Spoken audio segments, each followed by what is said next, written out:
स्वतंत्रता दिवस के मौके पर आज प्रधानमंत्री मोदी ने लगातार 12वीं बार लाल किले से ध्वजारोहण किया और यह लाल किले से उनका पहला भाषण था जो 100 मिनट से भी ज्यादा लंबा था। इस भाषण में उन्होंने देश में घुसपैठ की समस्या का जिक्र करते हुए उसके खिलाफ एक मिशन लॉन्च करने का ऐलान कर दिया, जिसमें देश के अलग अलग हिस्सों में घुसपैठियों की पहचान की जाएगी। उन्हें या तो देश से बाहर भेजा जाएगा या डिटेंशन सेंटर में रखा जाएगा। आज हम घुसपैठ के आंकड़े भी दिखाएंगे जिससे आप इस समस्या की गंभीरता को समझ पाएंगे। इसके बाद आपको प्रधानमंत्री मोदी के भाषण की एक और खास बात बताएंगे। ये पहली बार है जब भारत के किसी प्रधानमंत्री ने लाल किले के अपने भाषण में राष्ट्रीय स्वयंसेवक संघ यानी आरएसएस का जिक्र किया। इस साल दशहरे पर आरएसएस की स्थापना के 100 साल पूरे हो जाएंगे। उससे पहले प्रधानमंत्री द्वारा आरएसएस की तारीफ किया जाना बहुत मायने रखता है। आज इस बात का विश्लेषण करेंगे कि प्रधानमंत्री द्वारा आरएसएस की तारीफ करने को लेकर विवाद की वजह क्या है। अब हम अपने पहले विश्लेषण की तरफ बढ़ते हैं और आपको यह बताते हैं कि आज प्रधानमंत्री मोदी ने लाल किले की प्राचीर से अपना अब तक का सबसे लंबा भाषण दिया। यह भाषण 103 मिनट का था, जो पिछले साल के भाषण से भी 5 मिनट लंबा है। साल 2014 में जब से अब तक अगर आप देखिए तो ऐसा कभी नहीं हुआ जब स्वतंत्रता दिवस के मौके पर प्रधानमंत्री मोदी ने 100 मिनट लंबा भाषण दिया हो, लेकिन आज यह रिकॉर्ड भी बन गया। इस भाषण में पाकिस्तान के लिए सख्त चेतावनी थी कि अब भारत उसकी न्यूक्लियर धमकियों को और बर्दाश्त नहीं करेगा। अमेरिका के लिए भी एक सख्त संदेश था कि भारत उसके दबाव में आकर अपने किसानों के हितों से कभी समझौता नहीं करेगा। भारत के संसाधन चुराने वाले घुसपैठियों को भी साफ साफ कहा गया कि अब भारत में उनकी उल्टी गिनती शुरू होने वाली है और इसमें भारत की सेना, भारत के विकास, भारत के युवा, महिलाओं, रोजगार, आत्मनिर्भर भारत और पहली बार राष्ट्रीय स्वयंसेवक संघ यानी आरएसएस का भी जिक्र आया। ये आपके सबसे काम की खबर है। अभी जीएसटी में कुल 4 स्लैब्स हैं। कहां पर क्या फायदा होने वाला है हम आपको बताना चाहते हैं। अभी जीएसटी में कुल 4 स्लैब्स हैं, जिनमें 5% उन्होंने कहा कि जीएसटी कानून में बदलाव होगा, जरूरी सामानों पर टैक्स कम किया जाएगा। जो अभी तक टैक्स स्लैब्स हैं वो हम आपको बताते हैं। पहला जो टैक्स स्लैब है 5%, 12% है दूसरा। इस पर हटाने पर विचार हो रहा है 18% और 28%। अब 12% वाले में हटाने पर जो विचार हो रहा है, सामान सस्ते होंगे, टूथपेस्ट, छाते, साबुन, सिलाई machine, pressure cooker, water heater, washing machine, cycle, जो आप न सिर्फ हर तबके के लिए और खास तौर पर मिडिल क्लास के लिए उसको बहुत राहत मिलेगी अगर ये 12% के टैक्स स्लैब को हटा दिया जाए। अगर ऐसा होता है तो 12% के स्लैब में जो जरूरी चीजें आती हैं वो सस्ती हो जाएंगी और आने वाले वक्त में जो कंज्यूमर है, जो भारत का नागरिक है, मध्यम वर्ग के लोग हैं, उनके लिए बहुत बड़ी, हर वर्ग के लिए बल्कि राहत मिलेगी। इस भाषण में जिस मुद्दे पर पूरा देश का ध्यान खींचा वो मुद्दा क्या था? घुसपैठियों का। और आप खुद सुनिए कि इन घुसपैठियों को प्रधानमंत्री मोदी ने कौन सा अल्टीमेटम दिया है। ये घुसपैठिए भोले भाले आदिवासियों को भ्रमित करके उनकी जमीनों पर कब्जा कर रहे हैं।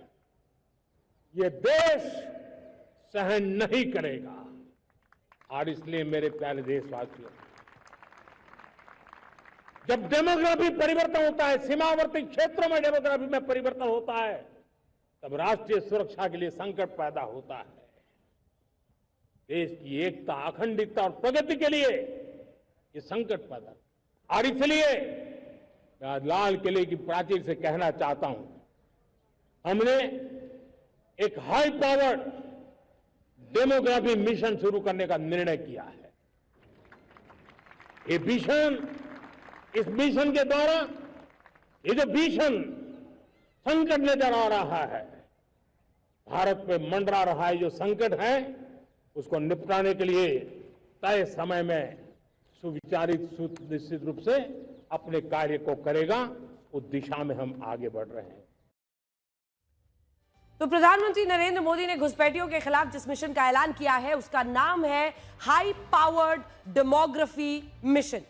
प्रधानमंत्री ने कहा जा रहा है कि इस मिशन के तहत सीमावर्ती इलाकों, आदिवासी क्षेत्रों और भारत के अलग अलग हिस्सों में घुसपैठियों की पहले पहचान की जाएगी और फिर बाद में उन्हें या तो उनके देश में भेज दिया जाएगा या उन्हें गिरफ्तार करके अलग जगह पर रखा जाएगा। मुस्लिम समुदाय से आने वाले लोग हैं जिन्हें म्यांमार की सरकार अपना नागरिक नहीं मानती और ये कहती है कि ये सारे रोहिंग्या बांग्लादेश से घुसपैठ करके म्यांमार में आए थे।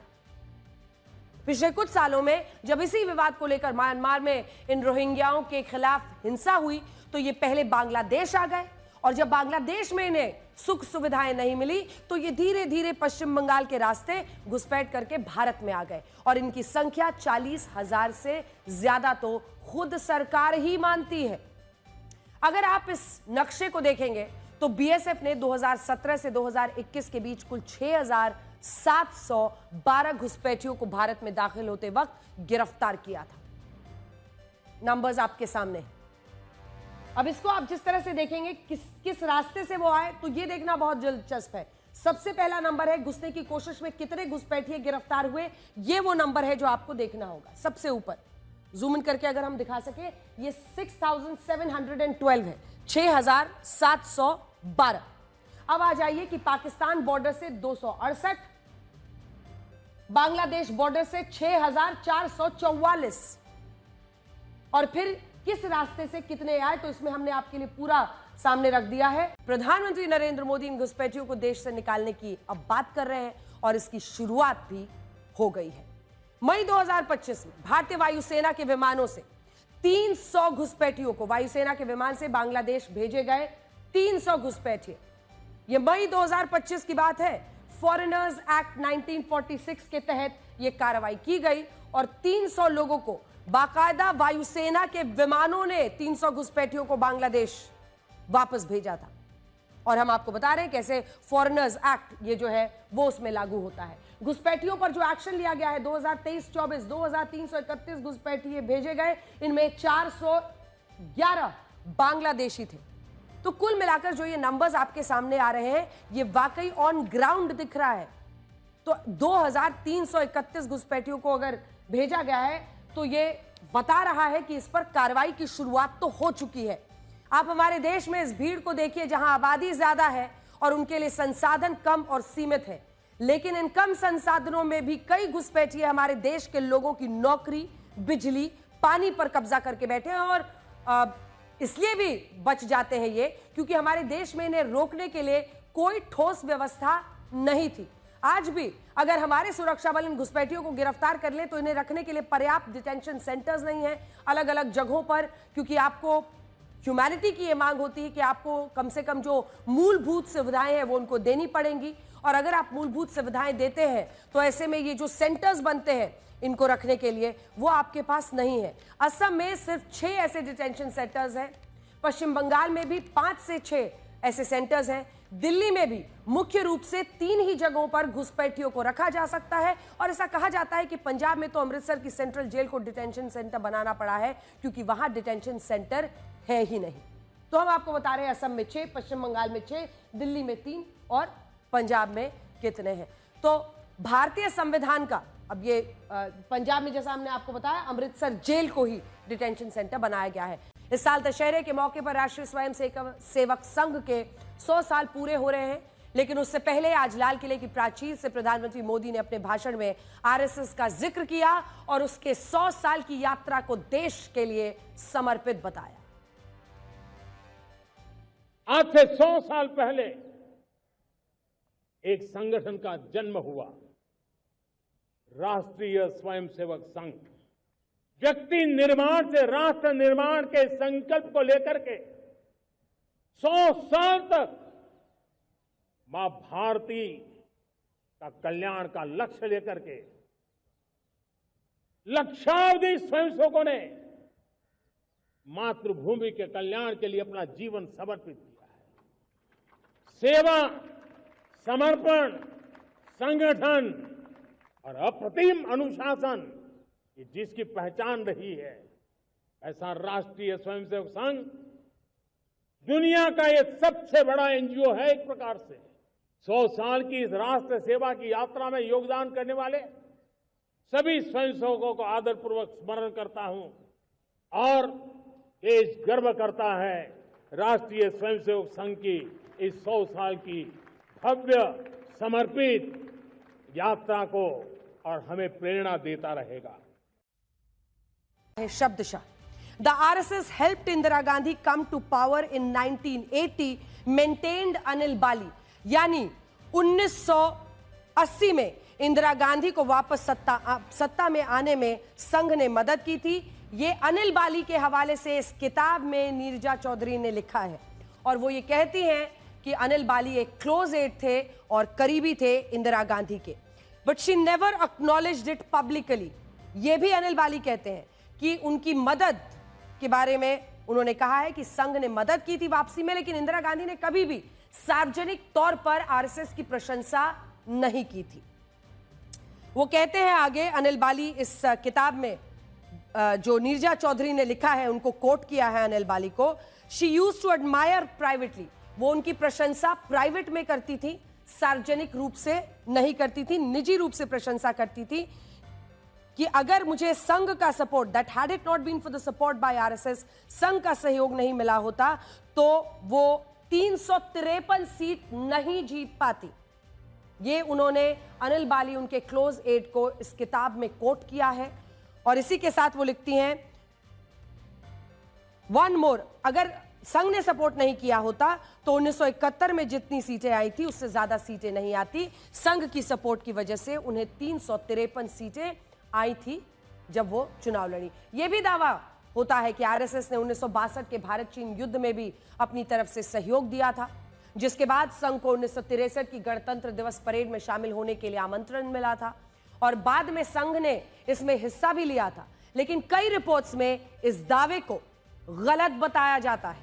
आज प्रधानमंत्री मोदी ने यह भी कहा है कि भारत आतंक को और आतंक को पालने वाली ताकतों का एक ही मानेगा उन्हें, जिसका मतलब यह है कि पाकिस्तान भी हमारे लिए एक आतंकी देश है जो हाफिज सईद और मसूद अजहर जैसे आतंकियों का पालन पोषण कर रहा है। अब हमने एक न्यू नॉर्मल प्रस्थापित किया। आतंक को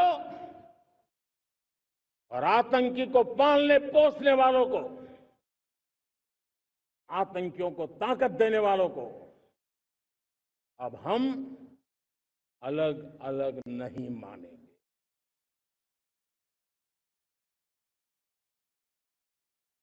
वो मानवता के समान दुश्मन है, उनके बीच कोई फर्क नहीं है। और आतंकवादियों के गठजोड़ को लेकर जो बातें कही उनकी पुष्टि खुद पाकिस्तान ने ही कर दी है। भारत के ऑपरेशन सिंदूर में लश्कर का आतंकी मुदस्सिर अहमद भी मारा गया था, जिसकी शोक सभा में अब पाकिस्तानी सेना के मेजर जनरल इमरान सरताज, मंत्री मलिक रशीद अहमद खान और डिप्टी कमिश्नर इमरान अली शामिल हुए। मुदस्सिर अहमद वही आतंकी है जो कंदहार हाईजैक और पुलवामा हमले में शामिल था। इसके अलावा इस आतंकी की कब्र पर फतिहा पढ़ने के लिए अब्दुल रऊफ को बुलाया गया था और ये वही अब्दुल रऊफ है जिसे अमेरिका ने अंतर्राष्ट्रीय आतंकवादी घोषित किया हुआ है। सोचिए, अमेरिका ने जिसे अंतर्राष्ट्रीय आतंकवादी माना है वो ऑपरेशन सिंदूर में मारे गए आतंकी की कब्र पर फतिहा पढ़ रहा है। अमेरिका के राष्ट्रपति ट्रंप पाकिस्तान की ये कहते हुए तारीफ कर रहे हैं कि उसने आतंकवाद के खिलाफ शानदार काम किया है। वाह! लेकिन हकीकत को आप इस तस्वीर से भी समझ सकते हैं, जिनमें लश्कर के आतंकियों ने कल पाकिस्तान की आजादी का जश्न मनाया, इतनी बड़ी रैली की जिसकी सुरक्षा खुद पाकिस्तान की पुलिस देख रही थी। ये तस्वीर छत्तीसगढ़ के उन गांवों की है जहां पहली बार तिरंगा फहराया गया।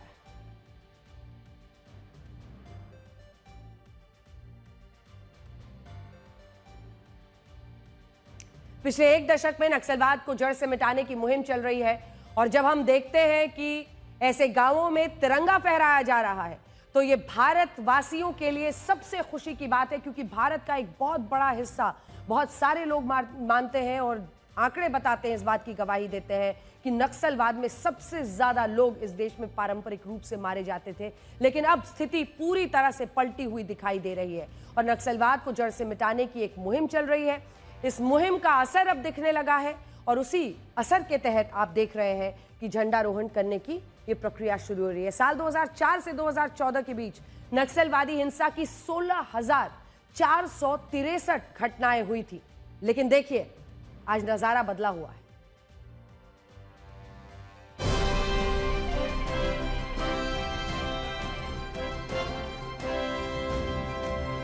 भारत माता की, भारत माता की।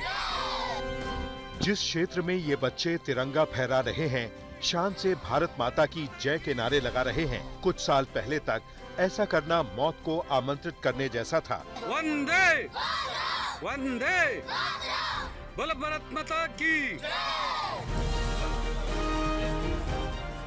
ये छत्तीसगढ़ के उन इलाकों के बच्चे हैं जो कई दशकों से नक्सलवादियों का गढ़ थे। इस पूरे क्षेत्र में आदिवासियों के लिए नक्सलवादी ही माई बाप थे और नक्सलवादी ही शैतान का रूप।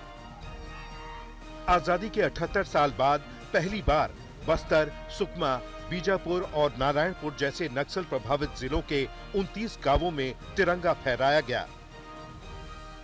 7 ऐसे गांव हैं जहां पर पहली बार वहां ग्रामीणों ने स्वतंत्रता दिवस मनाया है और वहां पर पहली बार तिरंगा फहराया गया है। इसलिए कह रहा हूं क्योंकि उस जहां उन इलाका है जहां पर कभी नक्सलियों का राज चलता था, वहां नक्सली काला झंडा फहराते थे, लेकिन अब वहां पर कैंप खुल गए हैं। लाल किले से प्रधानमंत्री नरेंद्र मोदी ने देशवासियों के स्वास्थ्य को लेकर भी एक जरूरी बात कही। उनके भाषण का जोर भारत को शक्तिशाली और सुरक्षित बनाने के साथ स्वस्थ बनाने पर भी था और इसीलिए उन्होंने देशवासियों से एक खास अपील की, जिसमें पीएम मोदी ने खाने में 10% तेल कम करने की सलाह दी। पहले आपको प्रधानमंत्री मोदी का ये बयान सुनवाते हैं। हमारे देश के हर परिवार को चिंता करनी चाहिए। मोटापा हमारे देश के लिए बहुत बड़ा संकट बनता जा रहा है। आने वाले वर्षों में लोग, जो पंडित लोग हैं वो कहते हैं, जो जानकार लोग कहते हैं, हर तीसरे व्यक्ति में एक व्यक्ति मोटापे का शिकार होगा।